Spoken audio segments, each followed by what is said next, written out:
Donc, pour combler à ce problème des fonctions de recherche qui nécessitent jusqu'à Office 365 que les fonctions Excel soient dans l'ordre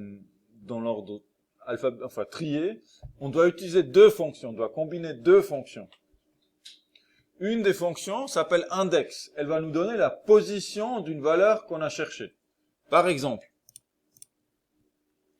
je peux ici dire, je veux trouver, on va chercher dans le table 2, on va vouloir ici savoir quelle est la position du 1 dans cette liste-là.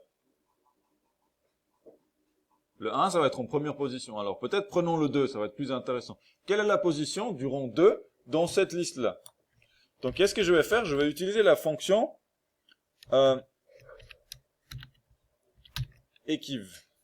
équivalent en fait. C'est pas index. Index on utilise après.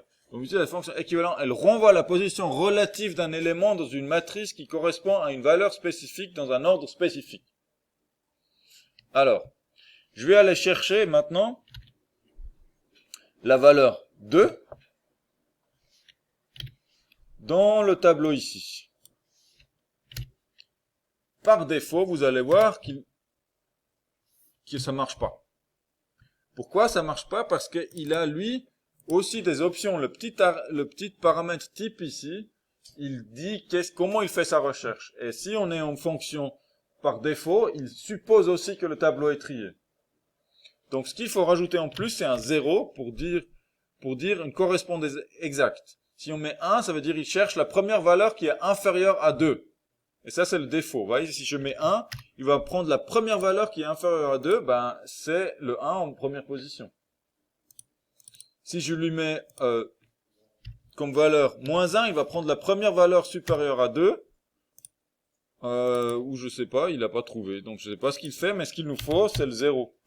0, il cherche une correspondance exacte. Donc là, il cherche exactement jusqu'à ce qu'il trouve le 2, c'est à la 4e position. Donc ça, c'est la position du rang 2 dans la table 2.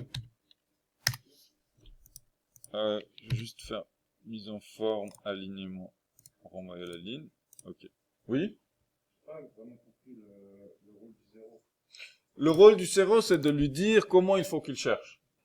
Et le 0, en gros, ça veut dire qu'il cherche jusqu'à ce qu'il trouve la valeur exacte et après il s'arrête. Et les autres options, ça veut dire il cherche jusqu'à ce qu'il trouve une valeur qui est inférieure ou supérieure à la valeur qu'on cherche. Et là, c'est quoi la valeur exacte? Dans quel sens la valeur exacte? La valeur exacte, c'est le 2. On cherche le 2 ici. Donc il va s'arrêter uniquement quand il a trouvé le 2. Ah, puis 4e position. Alors. Ouais, et il renvoie le 4 parce qu'il est à la 4e position. Si je cherche le 1, il me renvoie 1 parce qu'il est à la première position. Si je cherche le 4, il renvoie le 2 parce qu'il est à la 2e position. Si je cherche le 3, il renvoie 3 parce qu'il est à la 3e position. Donc là, par exemple, on cherche le 2. Maintenant, on a la position. Avec la fonction équivalent, on peut trouver la position qui correspond à une valeur donnée qu'on cherche. Maintenant, ce que nous, on veut, c'est récupérer le nom qui correspond à la 2e position, donc ici Anne, et en fait, c'est le nom qui est en 4e position de cette liste-là. Et que ça, on le fait avec la fonction index, donc on écrit index. On va lui dire où est-ce qu'on va chercher, puis on va chercher là-dedans. Et on prend quel numéro de ligne? Donc quelle position? Ben on prend la position qu'on a trouvée au-dessus, là, le 4. Et ça nous donne Anne.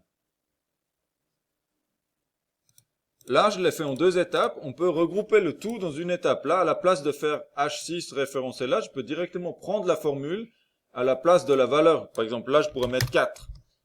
À la place de mettre 4, le copier directement là, ou alors mettre H6, c'est-à-dire H6 plutôt, à la place de mettre H6, c'est-à-dire recopier le résultat qui est dans cette cellule-là, je peux prendre directement la formule ici, et l'insérer là, ici. Donc ça veut dire quoi? Ça veut dire, la fonction équivalent va chercher la position du 2 dans cette liste-là. La position du 2, C'est 4, c'est la quatrième position. Et du coup, index va aller chercher dans la liste bleue ici, et me retourner l'élément à la énième position, ici la quatrième position. Donc là, ça marche pour Anne.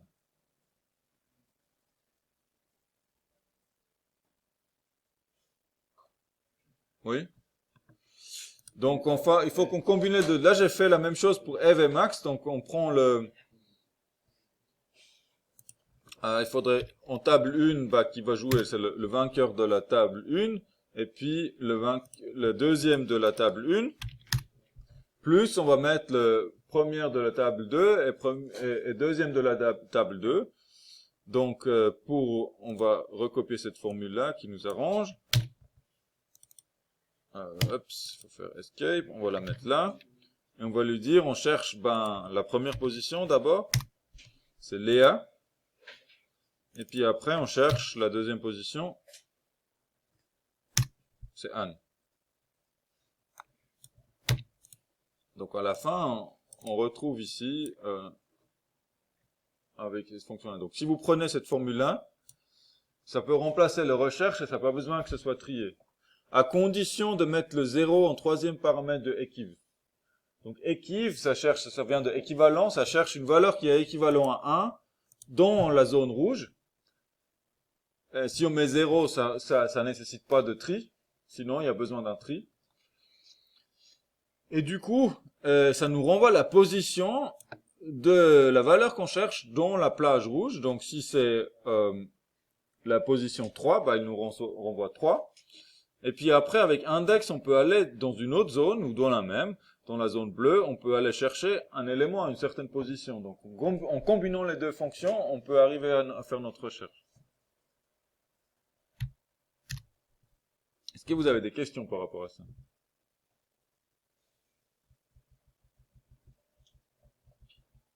Donc on a deux options. Utiliser l'option recherche, mais qui nécessite de trier tous les tableaux en fonction de leur rang, à chaque fois. Et l'autre, c'est d'utiliser index et équivalent de cette manière-là.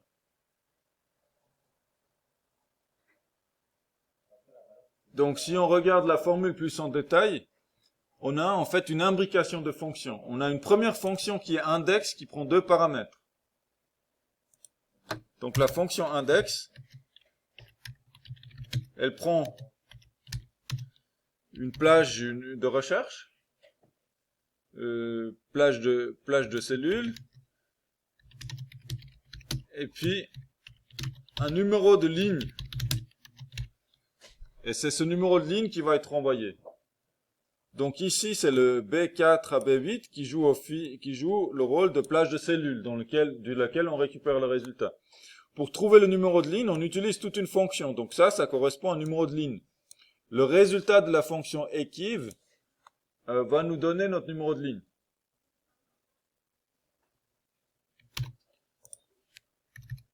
Alors, comment marche la fonction equiv en détail? On a une valeur cherchée, valeur recherchée,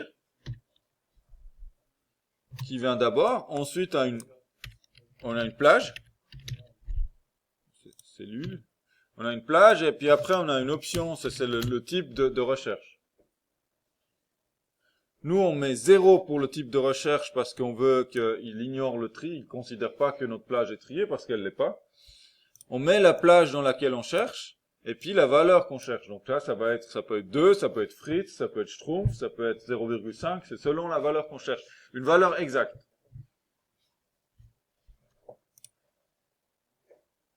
Donc ce que vous avez ici, c'est quelque chose de très intéressant en Excel, c'est l'imbrication de fonctions.